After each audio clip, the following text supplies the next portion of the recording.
नवरात्रों में भूलकर भी ना करें ये 8 गलतियाँ। देवी उपासना में कहीं आप भी तो नहीं करते ये भूल। हर साल चैत्र माह के शुक्ल पक्ष की प्रतिपदा तिथि से चैत्र नवरात्र की शुरुआत हो जाती है। नवरात्रि के पहले दिन कलश स्थापना होती है और उसके बाद माँ दुर्गा के 9 स्वरूपों की विधिवत पूजा की जाती है। इस साल चैत्र नवरात्रि 22 मार्च से लेकर 30 मार्च तक रहने वाली है। नवरात्रि में यूं तो माँ भगवती को प्रसन्न करने के लिए हम बहुत प्रयत्न करते हैं। कई विधियों से देवी भगवती की पूजा आराधना करते हैं, लेकिन फिर भी जाने अनजाने अज्ञानतावश देवी उपासना में कोई त्रुटि न रह जाए, इसलिए हमें कुछ चीजों का ध्यान रखना चाहिए। पहली चीज जो आपको ध्यान रखनी है वो है अखंड ज्योति।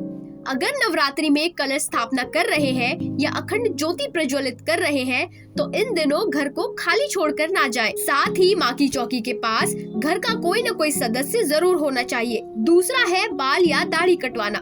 नवरात्रि में 9 दिन का व्रत रखने वालों को दाढ़ी, मूछ और बाल नहीं कटवाने चाहिए। साथ ही इस दौरान बच्चों का मुंडन करवाना भी अशुभ माना जाता है। तीसरी चीज जो आपको ध्यान रखनी है वो है प्याज लहसुन से परहेज। दरअसल प्याज और लहसुन को तामसिक भोजन की श्रेणी में गिना जाता है, इसलिए नवरात्रि में इनका प्रयोग वर्जित माना जाता है। इसके अलावा चौथा है काले कपड़ों से बचना। शुभ नवरात्रि में काले रंग के कपड़े नहीं पहनने चाहिए। इस दौरान सिलाई कढ़ाई जैसे काम भी वर्जित माने जाते हैं। नवरात्रि में साफ सफाई का विशेष ध्यान रखना चाहिए। पांचवी गलती है मांस मदिरा का सेवन। नवरात्रि के दौरान मांस, मछली और शराब के सेवन से बचना चाहिए।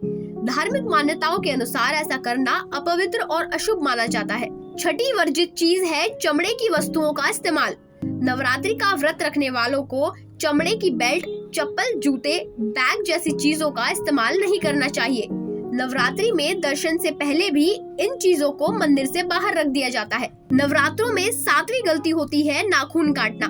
इन 9 दिनों में नाखून काटने का भी मनाही है, इसलिए नवरात्रि शुरू होने से पहले ही अपने नाखून और बाल कटवा लेने चाहिए। अंत में आपको अनाज या नमक का सेवन करने से बचना चाहिए। नवरात्रि में अनाज और साधारण नमक का सेवन नहीं करते। खाने में कुट्टू का आटा, समा के चावल, सिंघाड़े का आटा, साबूदाना की खिचड़ी और सेंधा नमक का इस्तेमाल करना चाहिए। इस नवरात्रि इन सब बातों का ध्यान रखें और माँ भगवती का आशीर्वाद, उनकी अनुकंपा प्राप्त करें। टीवी 100, उत्तर प्रदेश, उत्तराखंड, दिल्ली, मंदिर दर्शन, बॉलीवुड, हिमाचल प्रदेश, हरियाणा, फैक्ट और मोटिवेशन के लिए चैनल को लाइक करें, सब्सक्राइब करें और बेल आइकन को प्रेस करना ना भूलें।